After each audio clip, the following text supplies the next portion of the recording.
Our economy is strong as hell. The internals are. Inflation is worldwide. It's worse off everywhere else than it is in the United States. Silicon Valley Bank, Signature Bank. First Republic Bank has been taken over by federal regulators and sold to JP Morgan. Second largest bank failure in the country's history. Fair to say you simply flooded the system with money. Yes, we did. That's another way to think about it. Guess what? It grows the economy. We print it digitally, so we as a central bank, we have the ability to create money digitally, and we do that by buying treasury bills or bonds or other government guaranteed securities, and that actually increases the money supply. We also print actual currency, and we distribute that through the Federal Reserve banks. We're sort of at the beginning of what is going to be the most anticipated recession in probably modern history. Everyone expects the recession. Our economy is strong as hell. What is going on YouTube? It's Brendan from Market Makers. Happy Thursday, boys and girls. Tuesday's video was massive, almost 40 minutes long. We covered a ton of assets. This video, we're going to be laser focused on the things that you guys want to see because the markets have pretty much been trading sideways, but there's some interesting chart action. So we're going to cover the VIX, the DXY, talk about the Fed meeting, brother Bitcoin, the major indices, and two individual equities. Palantir, because there's a lot of hype around it. Lots of people want to trade it because it looks like it hit a nice top right on our fib. And Tesla, because it's still pumping. Okay, so we're going to look at the targets for these things, jump into the charts. But first, let's paint the picture of what's coming next week.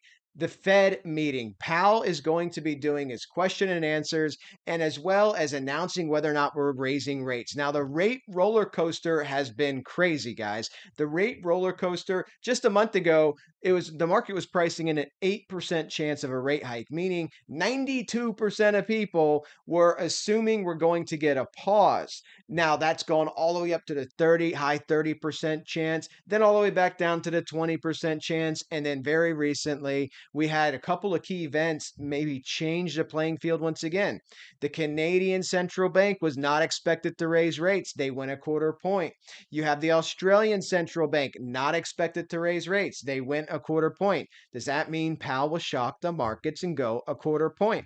I honestly do not know. What I do know is he should raise rates because inflation's ridiculous. Remember that 4.9 number is not the actual inflation. Walmart and Costco, two massive retailers for groceries, they both said that actual inflation in the grocery space has been over 20% for the last 2 years. 20%.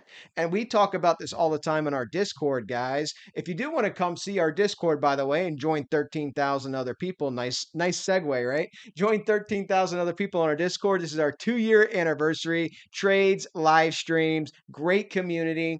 SimpleFX or BingX will pay for your first month. Download the app, message Lee in the Telegram. All that detail is in the video description, guys. But we were talking about this in the Discord. Lots of people are now using credit cards. We have members who have spouses who have to go to work for the first time and or go from part-time to full-time to make ends meet. Now we know this just from the government numbers as well.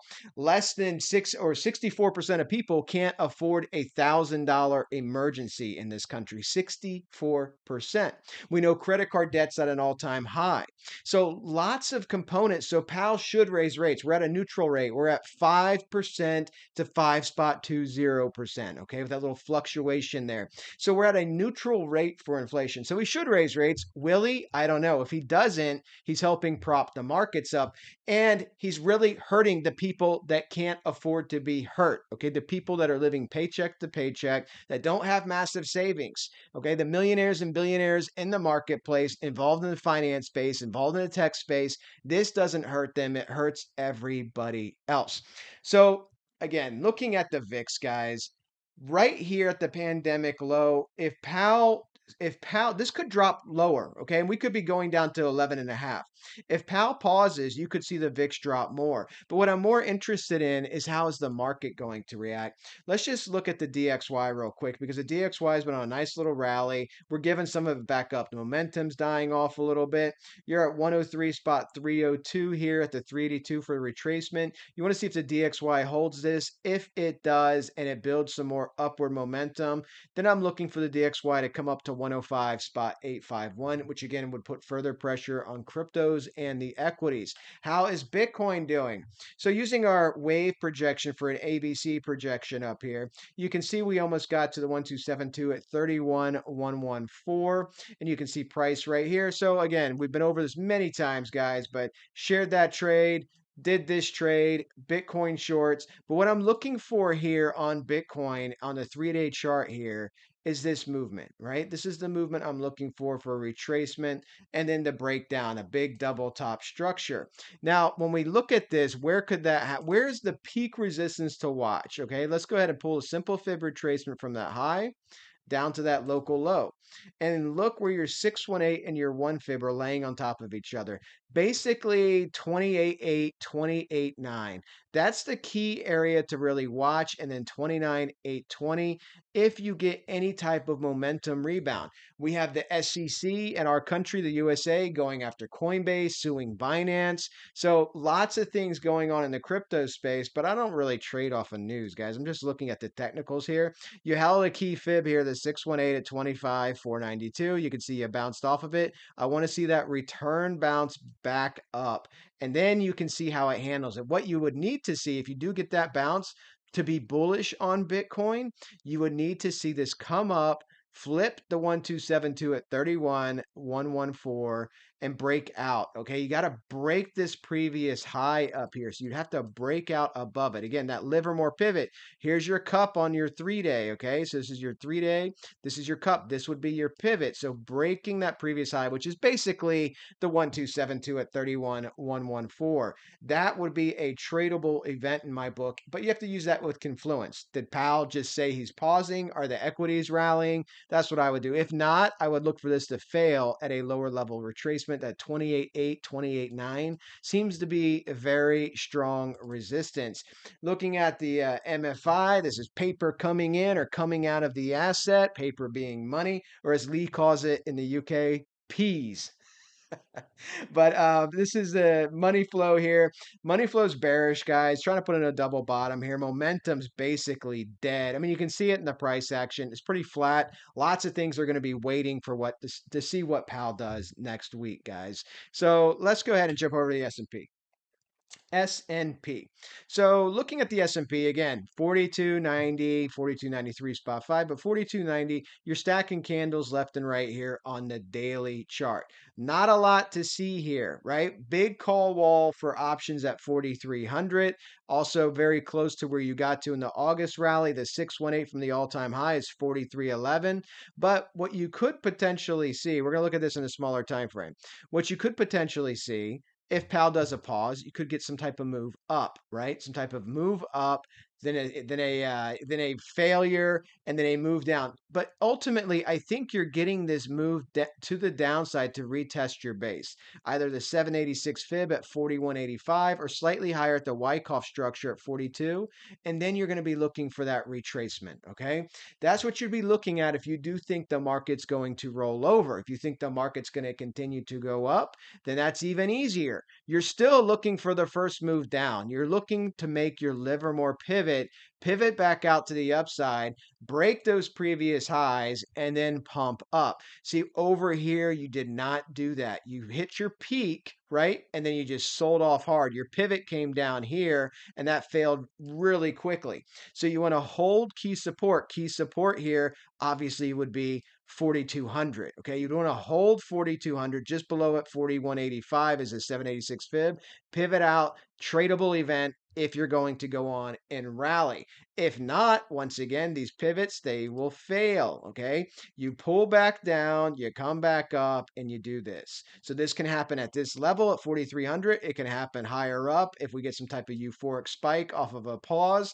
But what you want to see is a pullback, a retracement. And the reason I'm saying that is if you look at this on the daily time frame, MFI is still in the bullish territory, but it's flat, okay? But looking at this from an ATR perspective, you're at two ATR away from from trend. Okay, so you're extended some. You need a pullback. And then looking, of course, at the breadth is slightly better at 53% today. Okay, so above the 200. So it's still roughly 50-50 above and below. So it's just a key inflection point in the marketplace. Either way, much healthier. If you're going to go even higher in price, which that next level I have is 44.30, by the way, guys, which would be a nice move up, right? That would be the next level if you were able to get there, but you want to do that on a pullback. And you do this over and over, and you see it up every time you're up in this trend range on top of Wyckoff structures. You're either going to fail, make a double top, or pivot out, but either way, all of those events are tradable. So we'll be watching that as that time gets closer. Let's look at a 3-hour chart just so you can get a different view of this. So momentum here, again, it's just wanting, it's very flat.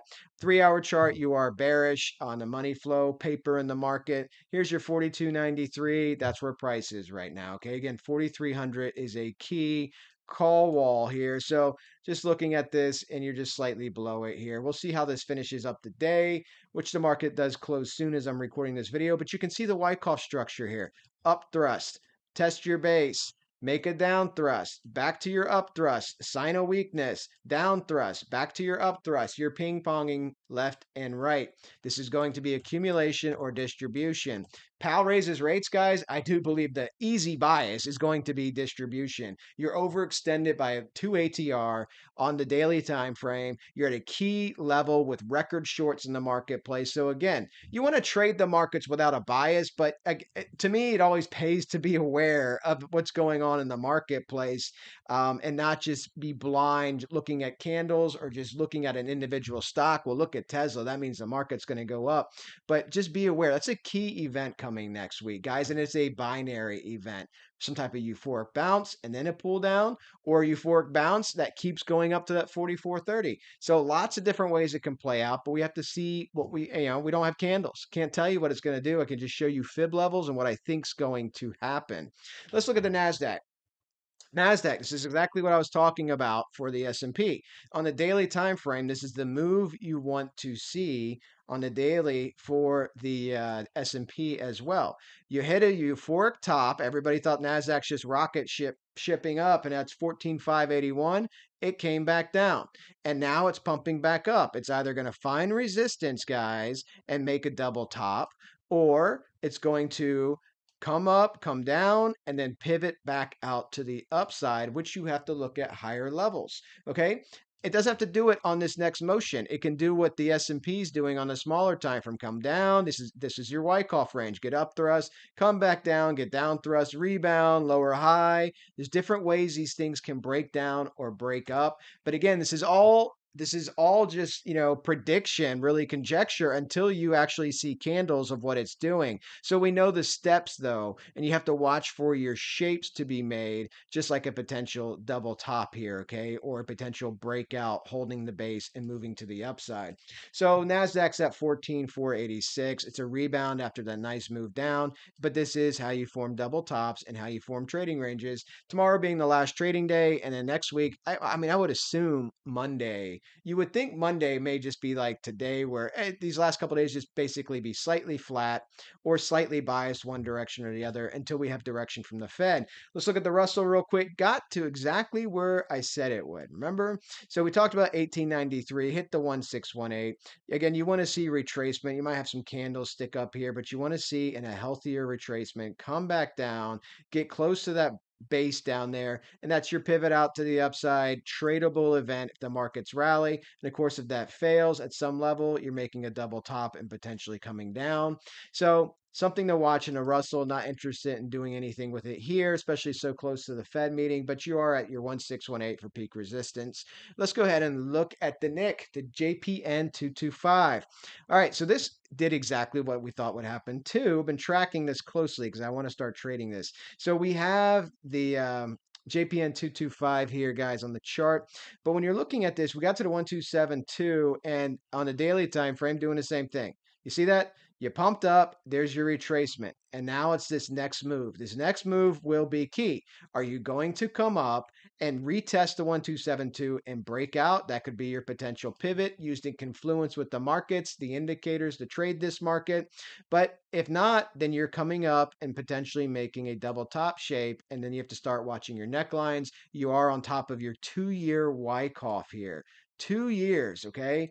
2 years. And I think this is overheated, the Nick. Let's look at it.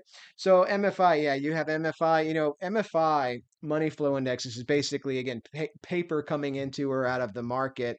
And this leads price, okay? So you'll see MFI start dripping down here. Price was still going up, building bearish divergence. Momentum's still good. You got a little swing up here on your momentum. They're still buying, but you're getting these peaks and valleys in the buying. The volume ratio, the aggregate of is the overall volume, buying or selling. So again, this is just a resistance zone. Nothing to do here yet in the daily time frame. But let's see if there's anything more interesting here on a smaller time frame. Let's use our 3-hour. So looking at our 3-hour, you can see you had a disjointed double top here that formed, and this actually is a mini cough. Okay, you see this little mini cough structure? I'll show it to you right here. There's your selling.